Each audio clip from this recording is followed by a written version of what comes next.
Good afternoon, everyone. I hope you can hear me. Now, to look at whether there is a classical influence on modern Northern Irish literature is perhaps far too broad a project for a 35 to 40-minute talk on a Tuesday lunchtime. Of course, there is plenty of evidence for it. It runs through our literature as a whole like letters through a stick of rock, and in a wide range of genres. So I thought what might be perhaps more interesting is to look at any examples of where Latin or Greek is physically embedded within a piece of modern Irish writing, and to consider the modern writer's choice of source material used and his purpose in doing this. So with that in mind, I intend to look in detail at Seamus Heaney's poem, Route 1 of Virgil's Aeneid 6, and then examine what this and the associated web of connections has to say about the issue of both writers' attitudes to conflict and its consequences. But first, a bit of context. As the Roman Empire declined and eventually fell, it bequeathed to Europe a common language and culture, Latin. But as time went on, this Latin inheritance, mediated as it was through the Church, was seen often as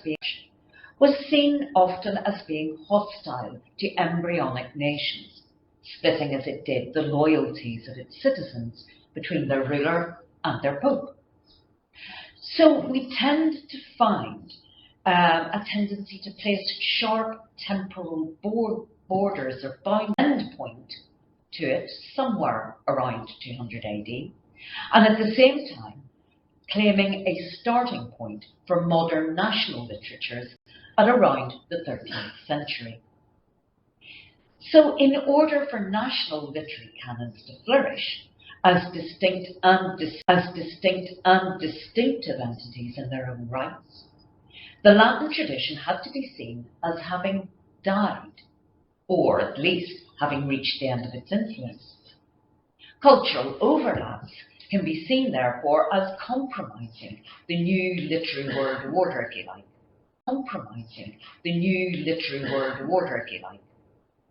And this breaks the commonality of our Latin inheritance for the Babel-like demarcations of new, individualised national literatures. But in Ireland, Latin as a language has a long and complex tradition in this island, which interestingly doesn't seem to have had any limiting endpoint imposed on it. As W.B. Stanford points out in his survey Towards a History of Classical Influences in Ireland, there is clear familiarity with classical language and literature throughout Irish history, often evidenced by its influence on literature written in Irish. Indeed, we know that Latin and Greek were actively taught in hedge schools from around 1759, prohibiting such activity. Therefore, it may not be fanciful to suggest that more of the Irish peasantry were familiar with Homer and Virgil than would have been the case with their social counterparts on the mainland at that time. So it can be no real surprise to us to find the footprints of Latin and its literature present within the works of many notable Irish literary figures, both those who wrote in English and in Irish. And indeed, we can find no better example of the presence of Latin within modern Northern Irish literature than Seamus Heaney, particularly within his poem Route 10, the longest poem in his 2010 collection Human Chain. 2010 in Northern Ireland saw January began on a positive note, with the UDA confirming that all weaponry under its control had been put verifiably beyond use. But as the year wore on, disputes between Sinn Féin and the DUP over the devolution of policing and justice laws formed an ongoing backdrop formed an ongoing backdrop to the now familiar ritual of rioting, sporadic shootings and bombings by dissident groups and disturbances over the 12th. Much had changed for the better since the Good Friday Agreement in 1998. But just over 10 years later, the casual observer could be forgiven for thinking that much still remained the same. In this uncertain and volatile landscape, Seamus Heaney published something of a return to form. The overriding themes of the book seem to be regret and loss, as Heaney often looks back at his past and the people who figured in it. But if there is a presiding spirit which really haunts this book, it is Book 6 of Virgil's Aeneid, the book in which Virgil's hero, the Trojan warrior Aeneid, travels to the underworld to visit the ghost of his dead father Anchises, in order to gain guidance not just for the rest of his journey to his new, as yet unknown home, but for the mission which lay ahead, ordained by the gods, to find a second Troy, even greater than the first, which would be the mistress of the most powerful empire the world had ever seen. His book of interviews with the poet and critic Denis O'Driscoll, Heaney says, "There is one Virgilian journey that has indeed been a constant presence, and that is Aeneas' venture into the underworld. The motifs in Book 6 have been in my head for years, the shade of his father." Now, Human Chain is indeed a book of shadows and memories, of things whispered and hinted at, of journeys into the underworld, elegies and translations, of echoes and silences. And the most ambitious poem in the whole, starting with a description of finding and buying a second-hand copy of the book in Smithfield Market in Belfast and taking it home along Route 10 across the province, from Cookstown to Bayabtoon and Mackerfeld. Slowly the poem moves into the underworld of Heaney's past, where he revisits, amongst others, Louis O'Neill, a family friend murdered in the Troubles, and wanders through a world of shady memories and ghosts before re-emerging into the light of the present in the last section, with a final stanza about the birth of his first grandchild.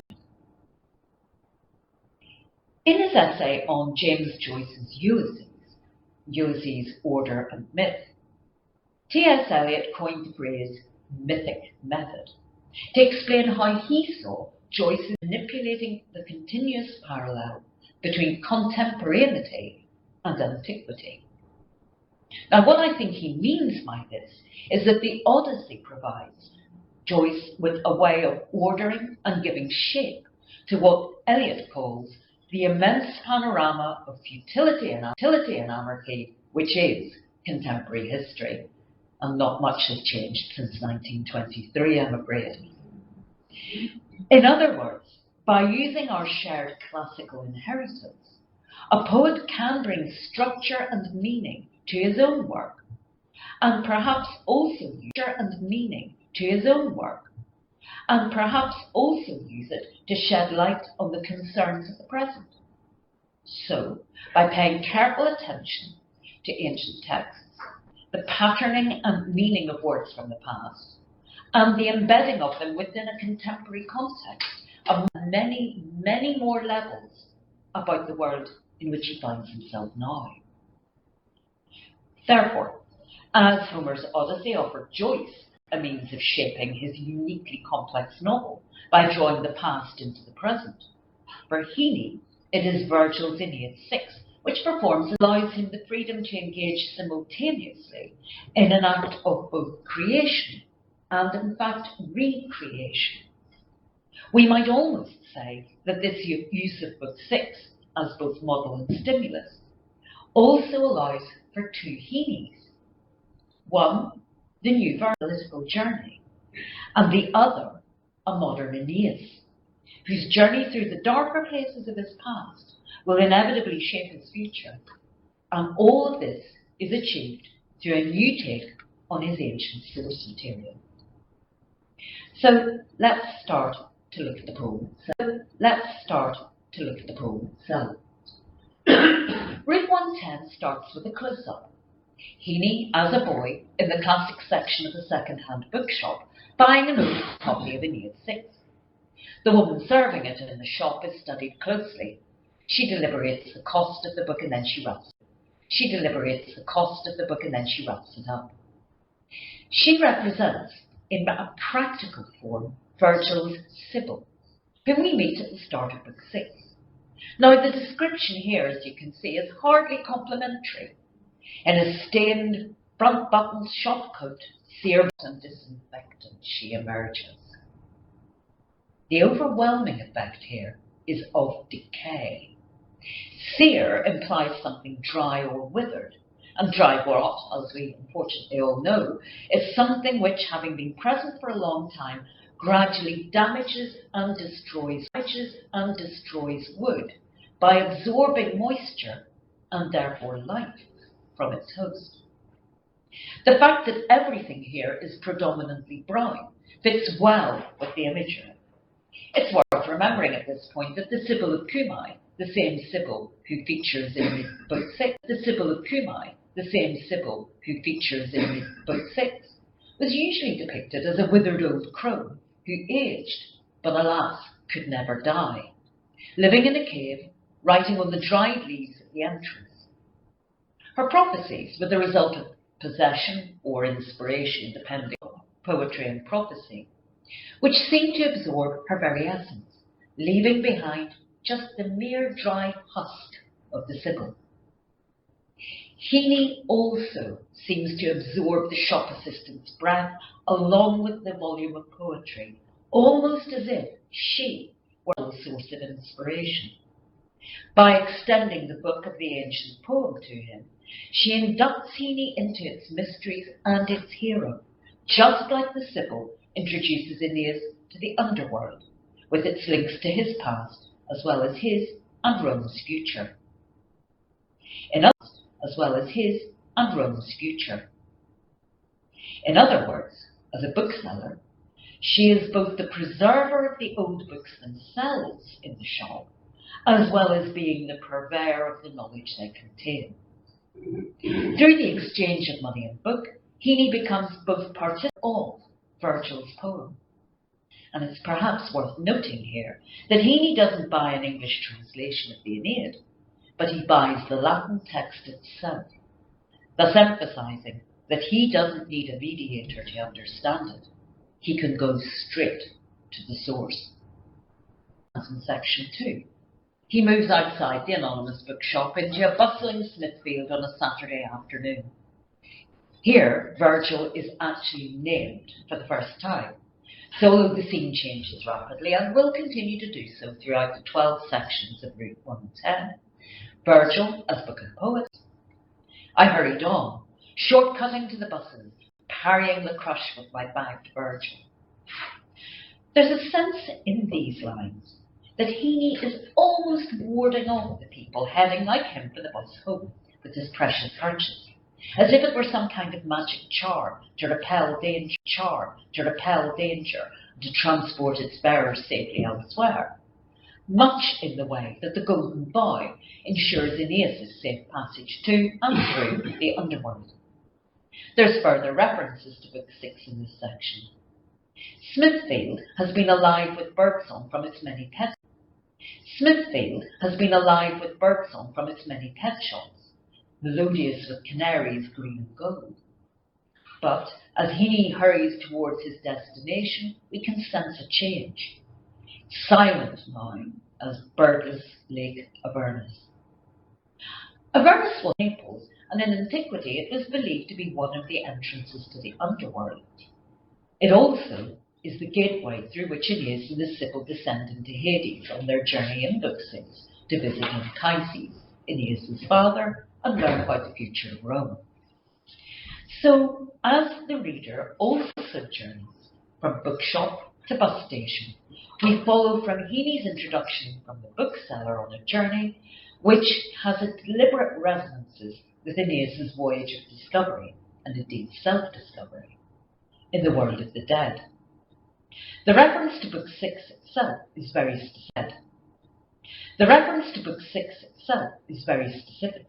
He wants us to recall line 242, where Virgil describes a cave beside Avernus, a lake over which no birds can fly. It is the place the Greeks called by the name Avernus. Now, a meaning without, and ornis, birds. So Virgil is making an etymological point here, and this is actually replicated by Heaney, who deftly turns Smithfield, filled with birdsong, into a soundless, birdless Avernus, and so transports us straight to a specific moment in Book 6. The companion prepared to enter an unknown world of ghosts and darkness. In the process, as bodies become insubstantial and life's transience is replaced by the vast eternity of Hades, the bird song too fades into silence. In Heaney's version,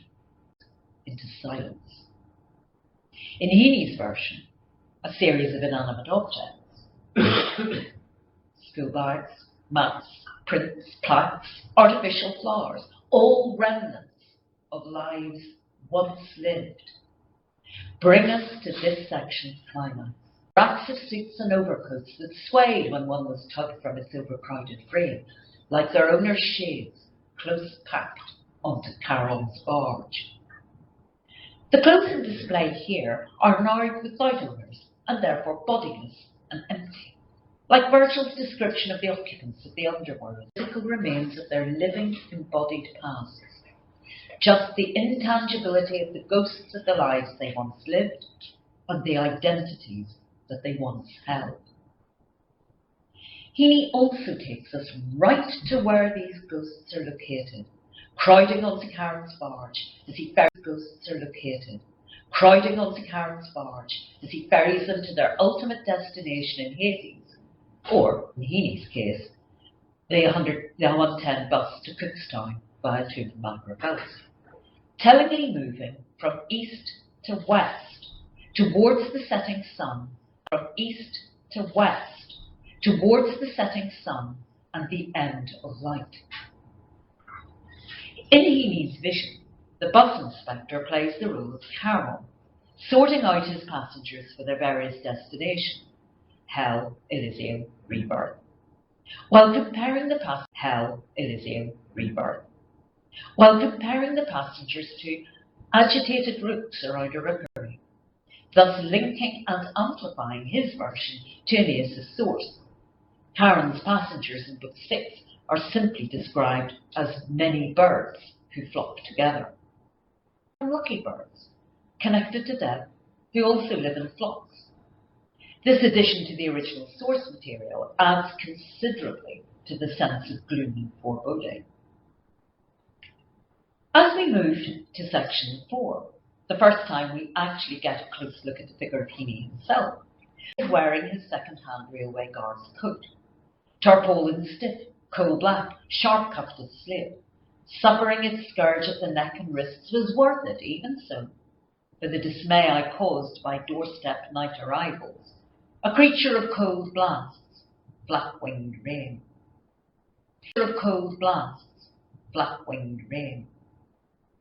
The emphasis on coal black and flat-winged, of course, brings us back to the roots of the previous section, but the whole business of the coat really brings us back to section 2.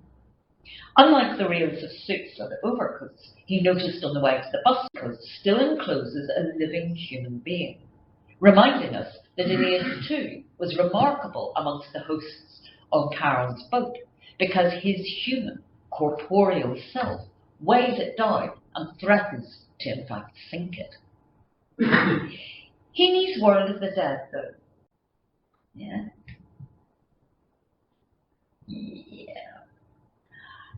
Technology, don't you just? Heaney's World of the Dead will soon become a major part of his poem, and this is signalled at the start of section 5 by his neighbour McNichol's pigeons taking over from Venus's twin dove, where he finds each head of oats a silver smattering, each individual grain wrapped in a second husk of glittering foil. Here again, the presence of Book 6 is signalled. Aeneas's golden boy, his key to the underworld, here has been changed into a head of oats. But each grain is individually wrapped in tinfoil, giving a sort of shimmering effect. In Aeneid 6, when Aeneas discovers the golden boy, Virgil describes the tree on which it grows like this: a tree whose branches radiated gold's breath of contrasting hue, discolor auri, as the Latin says.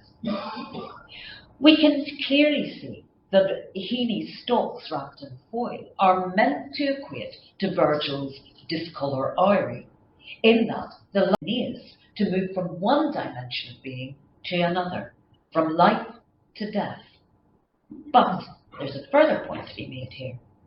It functions in Heaney as a symbol of transition from a youth lived in peacetime to the period which we now know as leading into the Troubles, referred at the beginning of section 6 as the Age of Ghosts. Let's try this again. Do you know what? I'm not going to do anything. I will do it. I think I You do. Yeah. I will do it. I think I You do. Yeah. In the poem's next 4 sections, we have a series of incidents connected to Heaney's experience of death and dark times. Firstly, his first full wake after his friend Michael Mulholland's death by drunk. His first experience of serious love in section 8. Next one. That's it. Perfect. You can stay. You're hard. Yeah. And deaths during the Troubles. Mr. Lavery, Louis O'Neill, and Bloody Sunday. In the same way as Virgil has Aeneas as he makes his way through the underworld also enter into a period of retrospection as he meets individuals from his past life. So Heaney cleverly replicates in his own reflection on his past experiences as he moves from darkness to light. In this way, Michael Mulholland, the young neighbour who had recently drowned, described in Heaney's memorable line, "Their own dear, ill-advised son-brother swimmer," can be mapped onto the ghost of Palinurus, who drowns when Somnus, the god of sleep, throws him into the sea just at the moment when the Trojans are within sight of their destination. Palinurus survives for 3 nights in the sea, and on the 4th night he too reaches the Italian shore, but only to be driven back and then drunk, which starts, incidentally, without a body, is kept going by the conversation for 3 nights, and it's only on the 4th night, when his drowned body is found and finally placed in its coffin, can the ritual of sorrow actually come to an end. In Book 6, Aeneas promises Palin honoured so that his ghost can cross the Styx and find peace at last. Whereas Virgil's main concern here is Aeneas' failure as a leader to look after his men, Heaney tweaks his focus to give us the first example of an untimely, undeserved fate, which he will explore in greater detail in the next 2 sections. Section 8 opens with a direct reference to the second significant ghost from Aeneas' past to confront him in the underworld, Dido, the tragic queen of Carthage and lover of Aeneas, who committed suicide when he left her behind, to pursue his mission. The opening line in Heaney, "As one when the month is young sees a new moon," is in fact a close rendering of one of the most striking images in Virgil's Book 6. Dim through the shadows, even as someone who at the start of the month either sees or thinks he has seen the moon through the clouds. Virgil's emphasis here is in evoking the dim shadows of the underworld and the fact that Dido, once sons in the poem, has dwindled so much that this vision of her is so insubstantial that it might only exist in Aeneas's mind. This comparison is therefore drawn into Heaney's poem through the opening line in this section, along with other references to Dido. Her hurt still new clearly echoes what we have here, Dido with her wounds still fresh. Even Heaney's backward glance towards the girl's house as he unlocks his car and makes to leave is his final glance back at Carthage as he sails away, wondering at the fires which illuminate the skyline. The implication here seems to be that the girl he leaves behind, or at least his love for her, like Dido, will not survive his departure. It's time, hurt, rejected, undeserving. We now turn to section 9 and to the realistic examples of the pointless deaths caused by the troubles in this most striking of stanzas. And what in the end was there left? He bore the prime device and bears it still, mid-morning, towards the sun-admiring door of Ashley House, or of Louis O'Neill. In the wrong place, the Wednesday they buried 13, who'd been shot in Derry. These victims of war are directly linked to the final ghost met by Aeneas in Book 6, Deiphobus, the son of Priam, who married Helen after Paris' death, only to be butchered by a vengeful Menelaus and his Greeks. Whereas Aeneas didn't recognize Dido because she is barely visible, he now fails to recognize Deiphobus because he has been mutilated beyond easy recognition, even by someone who knows him very well. What is shared by Mr. Lavery, blown to pieces by a bomb, and Deiphobus slaughtered through the tangible gruesomeness that armed conflict brings? Aeneas' journey through the underworld forces him to reflect on the pointlessness of the pain which the gods have inflicted on the victims of violence and betrayal. Heaney mimics this in his own journey, in the futile loss to the private hurt which he brings to a girl he loves but has to leave. And last of all, the public anguish which warfare brings to everyone. And what links both writers? A sense of quiet rage in both of them at the brutality which is central to these scenes in both poems. The remaining sections of Break 110 continue to show how deeply embedded Aeneid 6 is within each part of Heaney's. Section 10 shows us a version of Elysium, the land of the blessed, as Heaney puts it, not unlike a sports day in Balaki. Lovely. Along with recordings of Slim Whitman singing in the background. Not my idea of Elysium. Section 11, Anchises, among shades and shadows stirring on the brink, stood there waiting, watching, needy and ever needier for translation. And finally, section 12 announces the Age of Births, a version of the parade of Romans' future heroes and Aeneas' return to the lighter life of the upper world. As Heaney muses, as her earthlight breaks and we gather round, talking baby talk. But two elements are missing here. The last name on the roll call of Roman heroes is Marcellus, Augustus's nephew and heir, who dies in his 20s in 23 BC. The very epitome of all the tragedy of potential stifled by premature death. Also, as Aeneas leaves the world of the dead, fires away to a description of the two gates out of the underworld. There are two gates of sleep, one of which they say is made of horn and offers easy passage to true visions, The other has a luminous, dense ivory sheen, but through it, to the sky above, streams. The fact that Aeneid leaves through the ivory gate passes almost unnoticed, coming as it does at the end of an exceptionally long poem, and we might almost share Aeneid's relief to be out of there and up again into the light. Both elements allow us a dark shadow in the future, even as our hero returns to the sunlit uplands of light. He's full of optimism and hope, but the hints are clearly visible that Virgil himself has doubts. He seems to be saying that Rome's future is a false dream. A dream to be finally saying that Rome's future is a false dream. A dream to be finally snuffed out with the death of Marcellus. A dream built on fraternal strife and civil war. But in Route 110, Heaney seems to make a conscious and deliberate choice not to Marcellus's death or the Gate of False Dreams.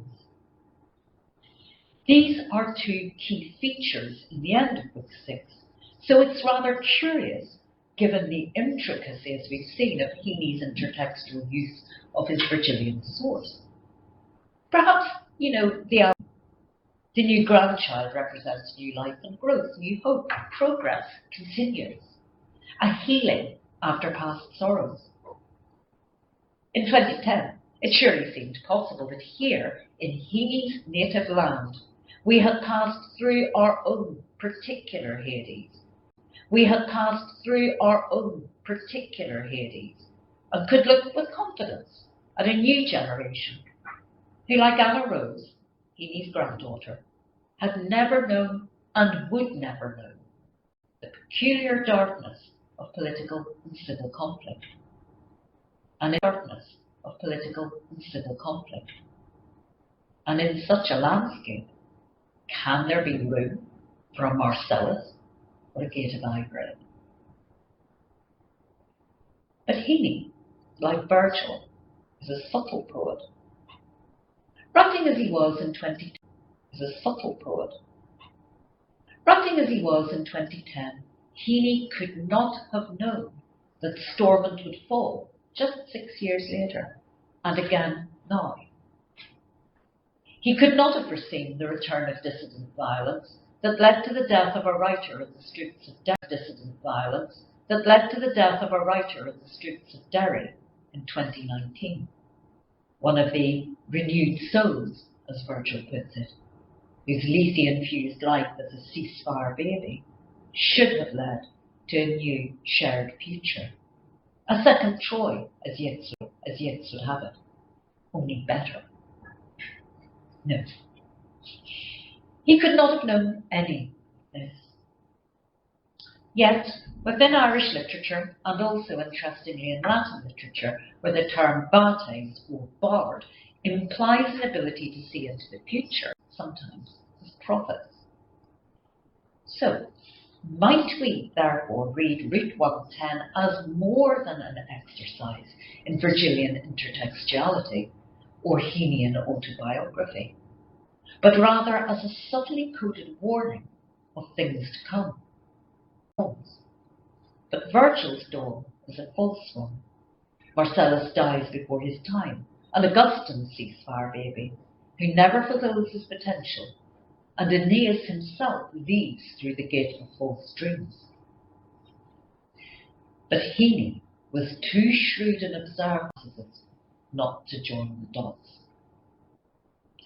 Perhaps aware of that the intertextual subtleties of Route 110 might at one point be beyond a generation less well equipped to spot them and understand their relevance. It can surely be no accident that Heaney returned again to Aeneid 6 for what was to be his final published work, laying bare in its translation his source and its warning for all to read. And I'm going to leave you from Heaney's translation of Aeneid 6. It is easy to descend into Avernus. Death's dark door stands open day and night, but to retrace your steps and get back to the upper air, that is the undertaking.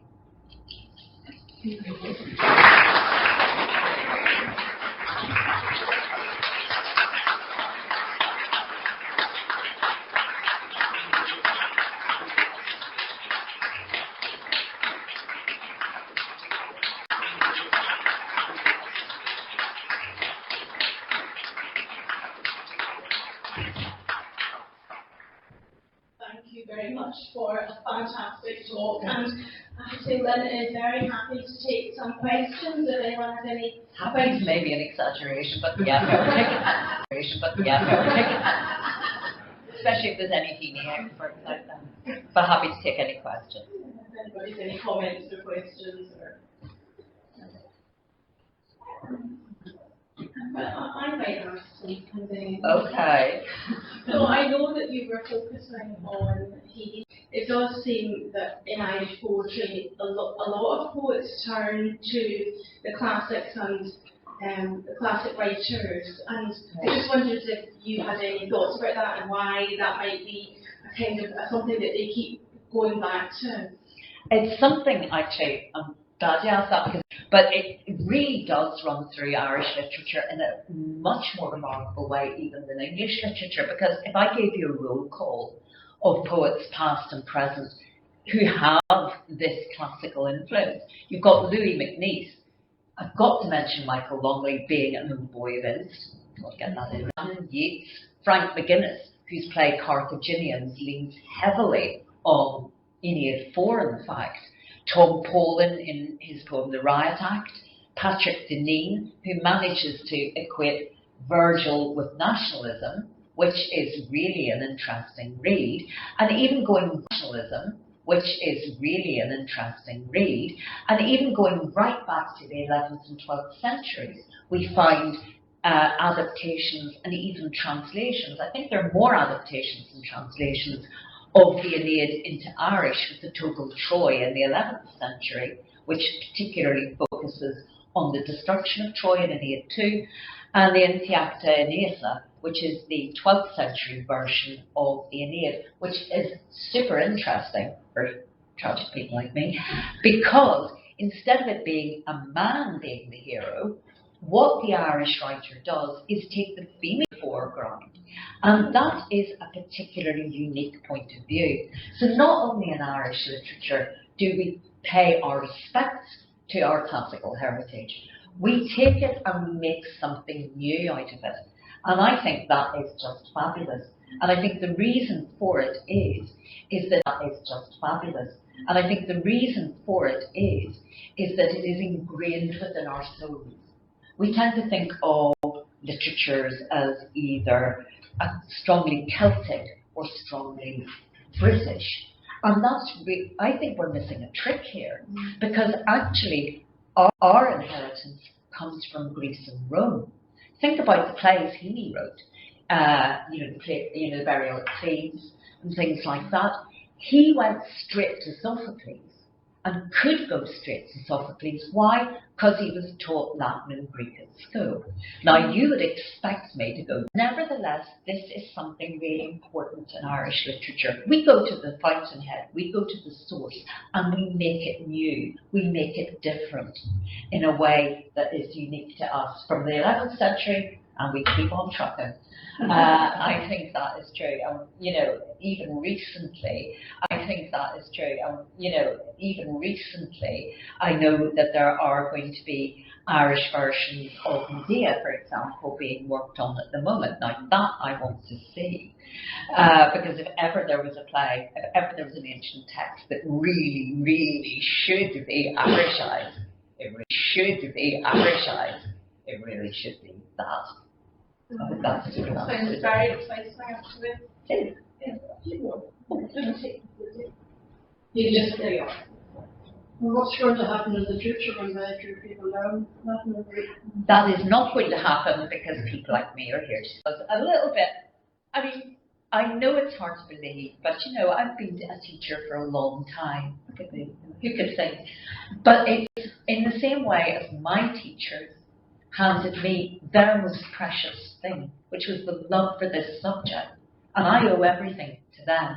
I can see why. I owe them everything. It's my responsibility to hand that torch, not just to the people I teach, many of whom have gone on to read classics in some form or another at university and have gone into teaching themselves, but to other younger teachers, to tell them that at the moment I'm actually working with a friend of mine who teaches in a secondary school in Crossgar. Now, nobody there learns Latin or Greek, but they love Greek myths. And so we're going to get at it through drama. And I've already said to some of the children, I bet you could do Latin. And I've already said to some of the children, I bet you could do Latin. That's how it goes. And they go, no, we can't.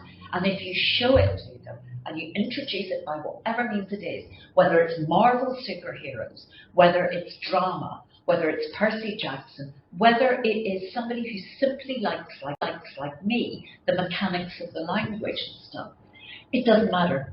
So while I am here, I know there's a generation of teachers coming after me. And if there's not, I'm coming back, a bit like Dido, to haunt them from beyond the grave.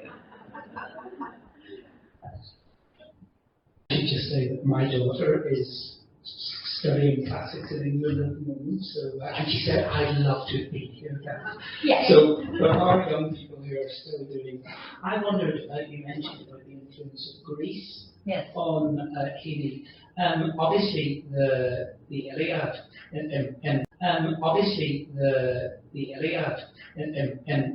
impacted. The Iliad, well, not the Iliad, the Odyssey impacted on Aeneid. Do you think it impacted on Heaney as well? The Odyssey? Yes. Yes, I think so. I think it's in a different way. I mean, when we talk about the impact of the Odyssey,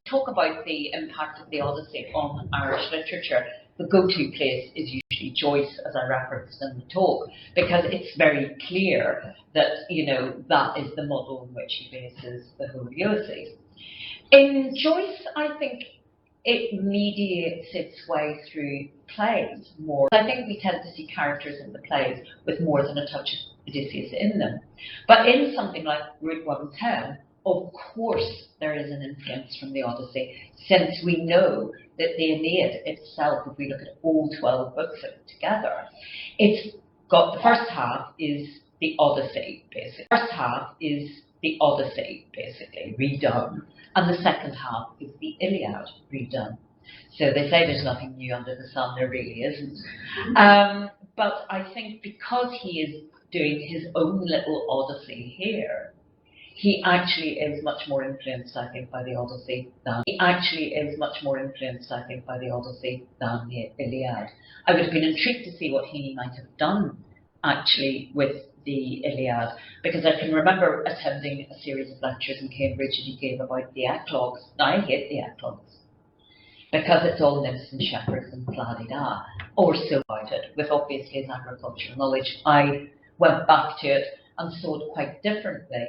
And although I do love the Iliad, I love the Odyssey more, and I think I might have been interested in what he might have done with the Iliad, but yes, absolutely. Seamus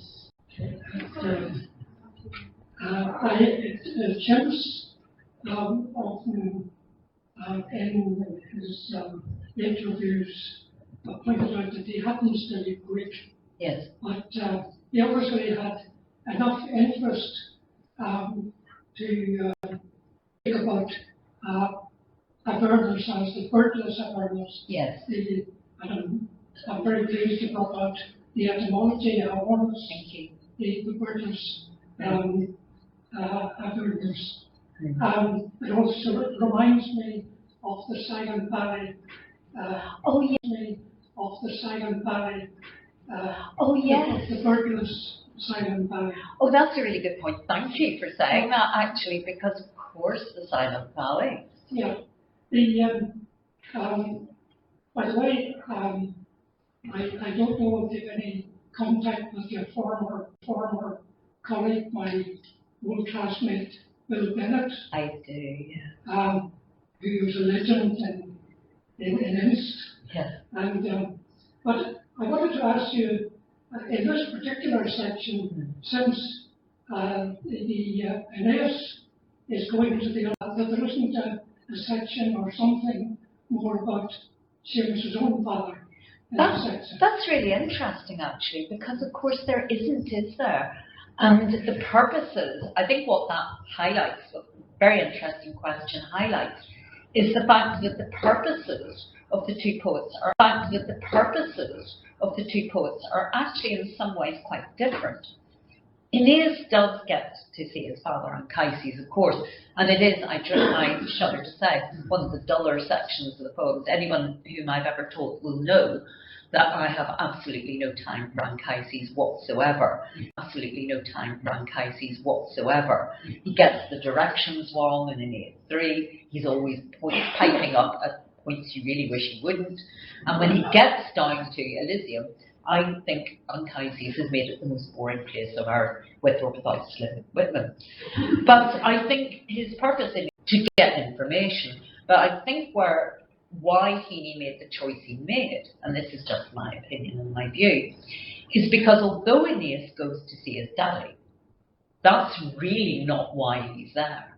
He's really there to get the information about the future of Rome and all that other stuff, that he could unclutter the poem by not referencing his own father. And uncluttering is probably an unfortunate turn of phrase, but I hope you know what I mean. By focusing on what he picked out of Aeneid 6, which was, to me, regret and loss. And there about his father and feelings of loss that he had. But he was looking at it through a very particular lens, so that's why I don't think he did reference him. But it is a really interesting question. I'm going to go away and think about that over a gin and tonic. Any more questions? Any more questions?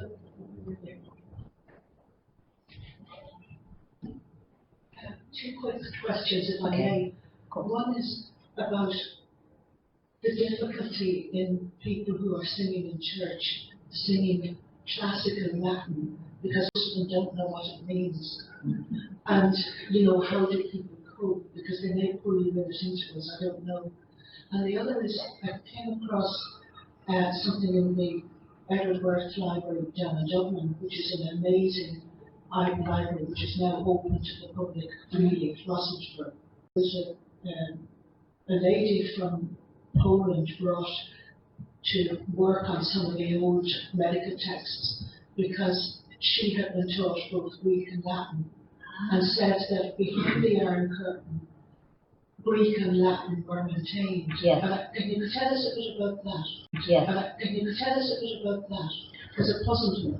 Well, I can certainly tell you about, let's take the second question first. I can certainly tell you about that, and yes, indeed it is. I had a colleague on the mainland who came from Romania, and her Latin and Greek was exceptional. Absolutely exceptional. And she was horrified when she came here. She married an Englishman. She was horrified when she came here to see that it wasn't maintained in the same way. And I think, I'm not quite sure why that is, a value in it beyond what we do. And I think culturally, and I'm going to go out on a limb here, so sorry everybody. Culturally, I think we often are guilty of throwing the baby out with the bathwater. If something is perceived as difficult or posh or not for our kind of people, we tend to just abandon it. Now, I come from West Belfast, from the Donegal Road to be absolutely precise. So it was a great astonishment to both my parents, who left school at 12, that I actually took to Latin. I was lucky I went to Methody, and had this thing, and I just took to it like a duck, hopefully like a duck to water, but I loved it absolutely. And they always looked at me in amazement as to why that? Why not something useful like maths? But I think in the behind the Iron Curtain, as it was in more Eastern countries, there is a much wider view of what is useful. And the same would extend actually into China, where I know, because I told her, a girl in Shanghai, who was in Shanghai, a phenomenal student, who'd read most of ancient Greek philosophy in Greek, who was able to argue the toss about the niceties of Latin, and didn't think it was in any way weird or odd. So it is, I think, a cultural thing. I think we tend, as I say, that's something that does actually need to change. The first thing that you asked me was about, if you could remind me, church singing. There often is, I know from our own choir, there often is an English translation just underneath, so that makes it my job a lot easier. But I also remember, so that makes it my job a lot easier. But I also remember very clearly. No, they're not at all. Oh yes, that is true. They're better than nothing, as people often say about translations, because at least it gives them the sense of what they're singing. But if there is a choir, and there sometimes are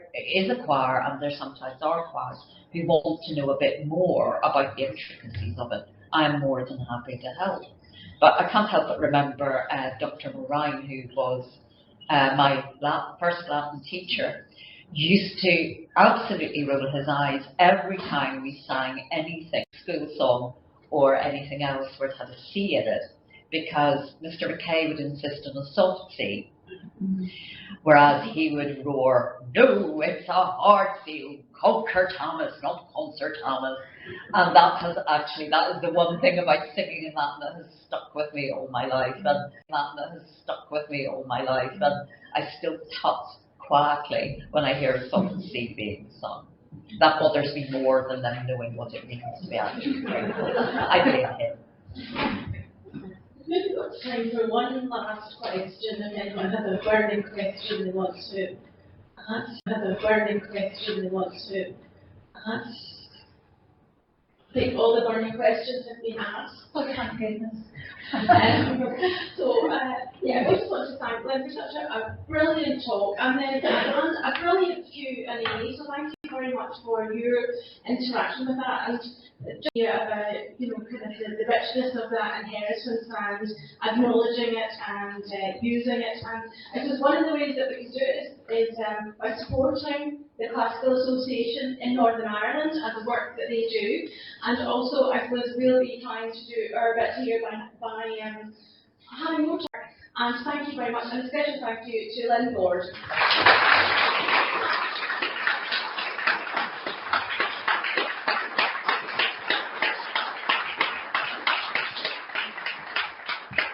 Thank you for being along.